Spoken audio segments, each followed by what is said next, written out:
브랜딩은 비즈니스의 설계다. 브랜드를 잘 만들면 MD들이 연락이 오기 시작합니다. 올리브영 1위까지 캐나다에서 억대 매출을 했어요.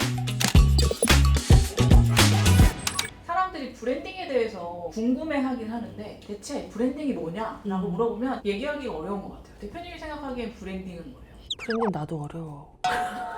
왜 사람들이 어렵게 생각하는지는 알겠어요. 너무 종합적인 거예요. 야, 사업 어렵다 이거랑 똑같은 게 브랜딩도 사실은 여러 가지 업무가 다 겹쳐져 있어서 그게 하나를 꼭 찝는 업무가 아니어서 어려운 것 같고, 보통은 브랜딩을 페이할 땐 디자인 스튜디오에 거의 페이를 해요. 근데 100만 원 넣고 1억짜리 브랜드를 만들길 원해. 그게 문제야. 브랜딩이라고 하는 그 한 단어가 모든 걸 해결해 줄 것 같은 꿈이 있는 거죠. 100만 원짜리 브랜드 디자인으로도 터질 수는 있다고 생각해요. 근데 대부분은 안 터져요. 브랜딩을 하는 회사나 작업자들의 견적은 결국 그들의 실력과 연결이 일부 되어 있기 때문에 브랜딩을 한다는 건 내 사업에 팔고자 하는 제품을 좀 더 잘 팔고 싶어서 하는 거거든요. 그러면 결국 브랜딩이 해줘야 되는 역할은 차별한 거예요. 예를 들어서 농심의 브랜드랑 CJ의 브랜드를 생각했었을 때 우리 머리 안에 톡 떠오르는 이미지가 있죠. 그 이미지를 만드는 게 브랜딩인 거예요. 근데 그 이미지는 되게 무수하게 많은 활동들로 쌓였기 때문에 뭐가 맞다 틀리다는 얘기할 수 없거든요.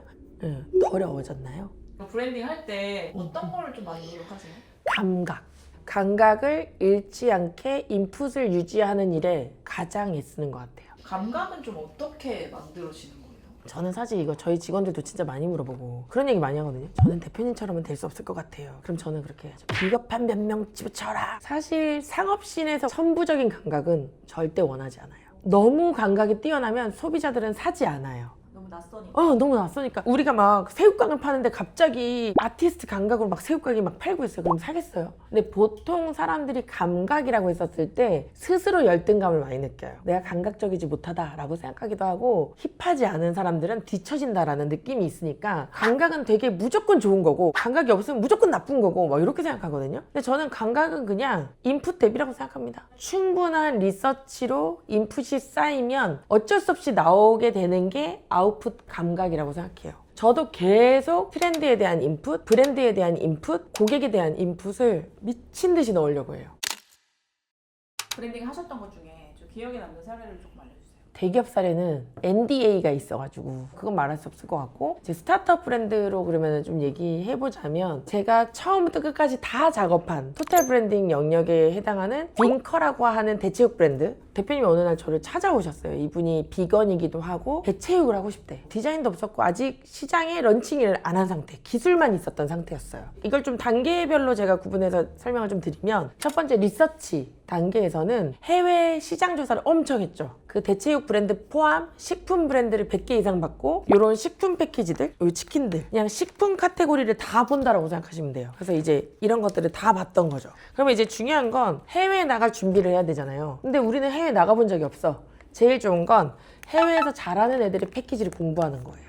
저희가 제일 많이 신경 썼던 거는 이 사진 작업에 제일 돈을 많이 썼거든요. 이유는 100번 설명하는 것보다 맛있어 보이는 게 장땡인 거예요. 사람들이 비건 치킨 맛없을 거라고 생각할 거니까 그냥 사진으로 맛있는 걸 보여주자. 빙커라는 이름을 지은 것도 이제 전데, 돼지 팅커벨의 빙커예요. 그 대표님이 워낙 작고 소녀 같아요. 나는 이 사업을 통해서 가난하고 꿈이 없는 친구들을 돕고 싶고, 이런 너무 멋진 꿈이 있었어요. 그래서 저는 이 사람은 되게 꿈의 아이콘이라고 생각했고, 그러면 꿈과 환상의 아이콘이 뭘까라고 생각했을 때 피터팬이 생각났어요. 그렇다고 피터팬이라고 지을 수는 없잖아요. 그래서 생각했던 게 피터팬 옆에 있는 팅커벨을 생각했어요. 그래서 빙커라고 지었어요. 보통 스토리가 너무 중요해요, 브랜드에서. 그래서 왜 빙커야? 라고 물을 때 비건 팅커벨이야 라고 해서 빙커야 라고 얘기하시죠. 제가 허구를 짠 건 아닌 거예요. 결국에는 그 사람의 이야기를 뽑아낸 거죠. 원래 남이 볼 때 더 나를 잘 알게 되니까 그런 작업이 브랜드 기획에서 선행됐던 거고, 결국 빙커는 해외에서 사업을 해야 되기 때문에 런칭을 어디에서 할 것이냐가 되게 중요해요. 런칭을 어떤 마켓에서, 어떤 스토어에서,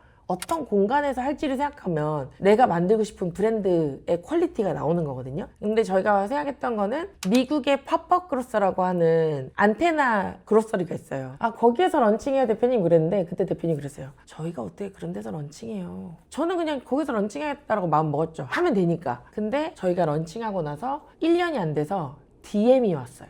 팝업으로서 미국 공식 계정에서 너네 우리랑 팝업 할래? 라고 새벽에 그 DM을 받고 거의 막 크레이지 상태로 캡처해서 저한테 새벽에 보내주셨어요. 그래서 실제로 거기서 이 친구를 런칭을 했고 그들과 이제 스토어에 관계가 생기니까 이제 이 친구도 미국에서 올해 6월에 런칭합니다. 그러니까 사실 브랜드를 잘 만들면 입점이라든지 좋은 기회를 확보하게 돼요. 광고를 아무리 해도 MD한테 아무리 노출돼도 MD는 안 예쁘고 브랜드에 차별화가 없으면 넣을 이유가 없거든요. 제품이 너무 많으니까. 광고비를 많이 쓰지 않아도 브랜딩이 잘 되어 있는 것들을 원하는 MD들이 언제나 보고 있습니다. 그러면서 이제 연락이 오는 사례들이 생기는 거죠. 너무 재밌는 건 한국에서 지금 대체육 브랜드가 억대로 매출내는 곳이 없거든요. 근데 작년에 캐나다에서 억대 매출을 냈어요. 그 대표님이 브랜드를 잘 만드는 것만으로 팔리는 경험을 하신 거예요. 그러고 나서 이제 한국 사업을 다 뒤집기 시작하신 거죠. 그래서 이제 대표님이 마음을 먹고 이 프로틴도 저희랑 같이 브랜드 리뉴얼을 싹 한 거죠. 비포 애프터가 너무 확실합니다. 그리고 지금 올리브베러하고 올리브영에서 1등? 저기서 가장 신경 쓴 건 뭐예요? 베지어트라고 하는 브랜드가 원래 고객한테 어떤 리뷰를 받고 있는가 였어요. 제품이 너무 좋아요 라는 리뷰가 되게 많았고 시장에서 가격대는 사실 비쌌어요. 이게 놀라운 거죠. 가격대가 비싸고 인지도가 없어요. 디자인이 그렇게 예쁘지 않은데 팔리고 있었다는 거예요. 그 말은 제품이 너무 좋다는 거죠. 이럴 때 브랜딩이 붙었을 때 정말 매출이 엄청나게 스케일업이 되거든요. 그때 저희가 집중했던 건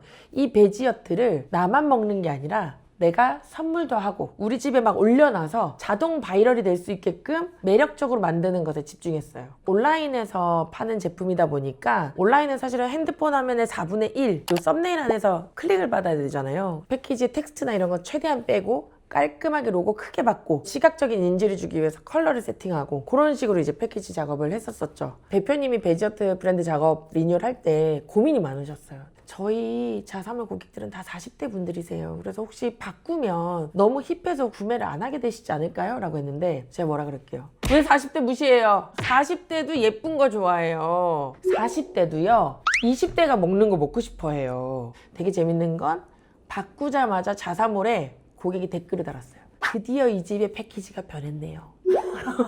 고객이 알아서 댓글을 달아줘서 대표님 너무 행복해 하시는 거예요. 패키지가 변하고 나니까 MD들이 연락이 오기 시작합니다. 그러면서 이제 올리브영 1위까지. 브랜딩에 대해서 고민을 하는 사람들 있잖아요. 조언을 해주세요. 브랜딩을 해야 된다라는 막연한 생각을 하고 있을 거라고 저는 생각하거든요. 브랜딩을 왜 해야 되는지, 브랜딩을 한다면 어떤 부분을 하고 싶어서 브랜딩을 하고 싶은지를 정리해야 돼요. 근데 그게 어려울 수 있어요.